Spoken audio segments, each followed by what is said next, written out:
The first ancestor of Zen in China. His name is Bodhidharma. He described Zen as a special transmission outside of the scriptures, without reliance on words and letters, a direct pointing to the heart of the human, the realization of awakening. The world today is full of Buddhism. It's full of meditation. It's full of mindfulness. If you go into the bookstore, it's an ever-expanding selection of books. The internet is filled with recorded talks, videos. Sadly, I contribute greatly to that myself.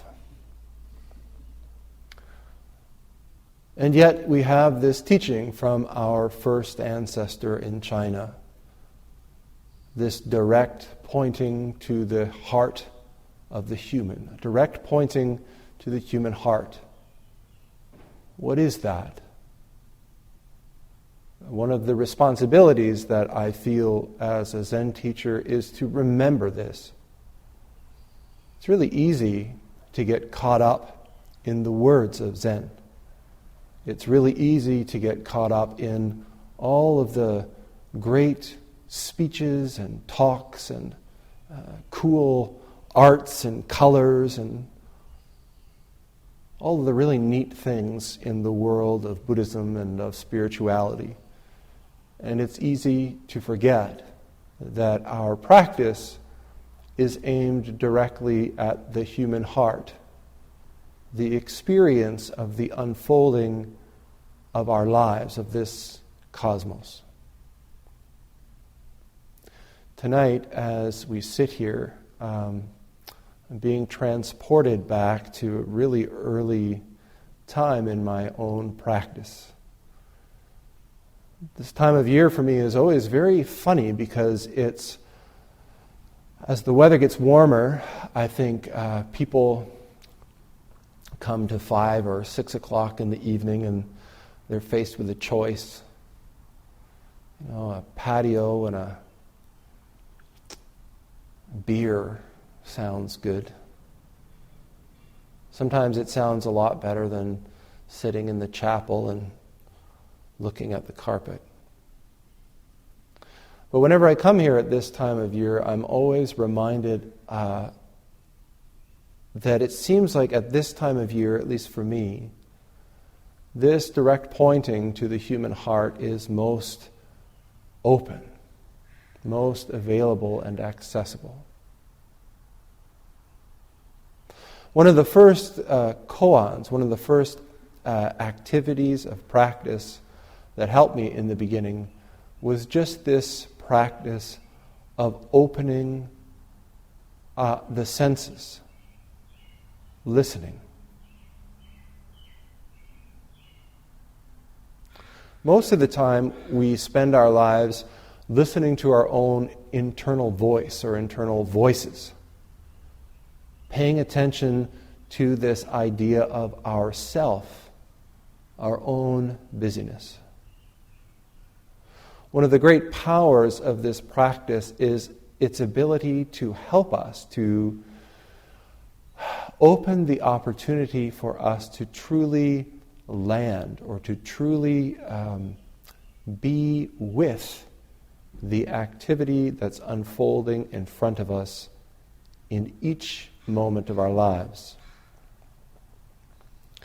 So a very powerful practice as we sit still, as we pay attention to our breath, is just to open up the ears and listen.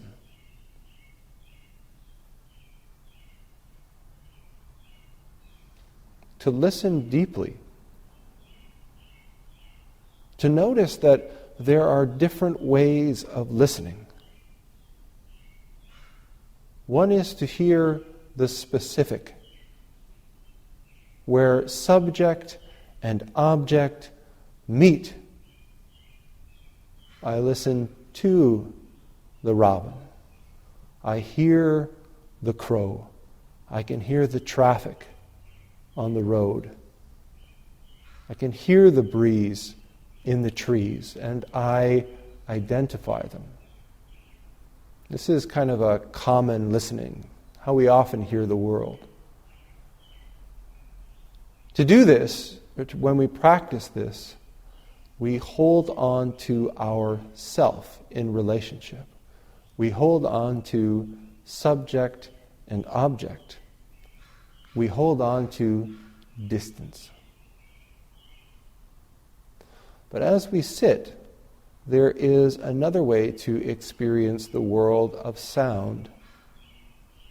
And this is to immerse ourselves into it, to dissolve into the experience of sound.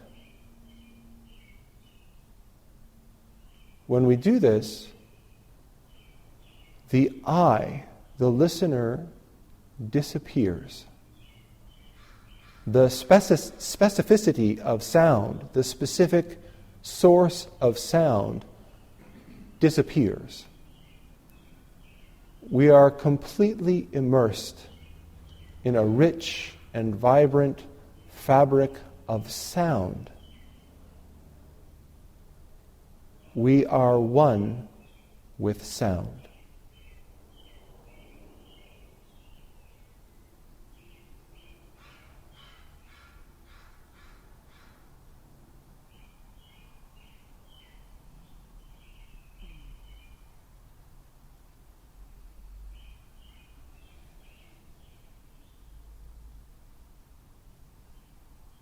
Now, you may notice as you engage in this practice that you can dissolve for a moment, just maybe a moment, before the thinking self catches on and pulls us apart. We start listening specifically again.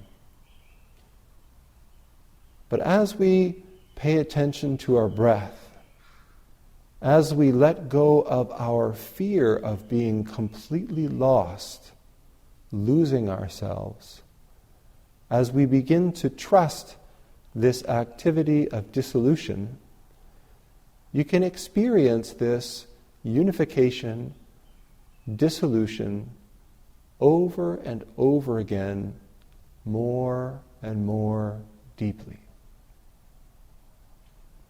This is using the gateway of sound, just one of our senses. It's a powerful practice. Because when we dissolve into the experience of sound, it isn't just our ears that dissolve, the faculty of hearing that dissolves. This whole thing, this whole concept of self dissolves. The whole concept of other dissolves. We can experience for ourselves complete unification, one true nature. In Japanese, this is often called kensho, or satori, liberation, realization, awakening. It's not a magical experience that exists outside of what you're experiencing right now.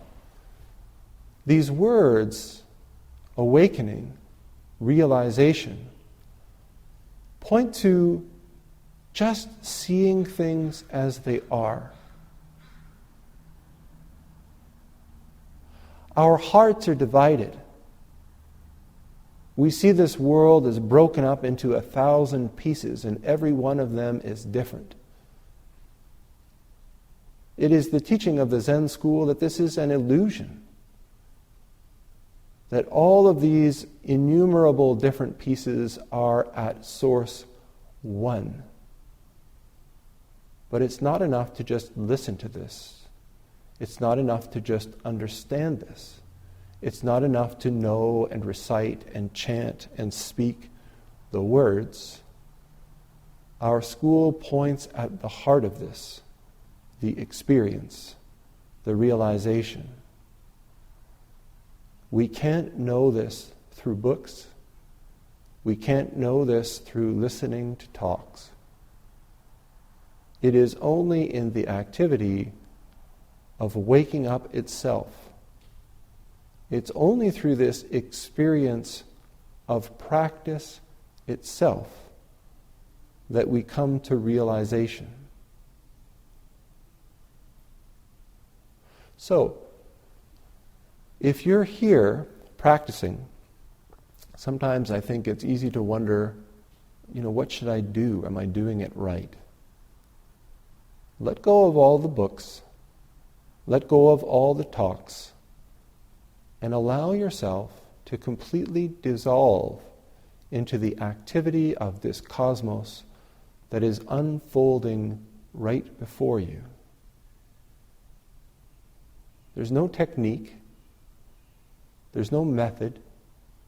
There's nothing you need to remember, no steps you need to follow, no system you need to memorize.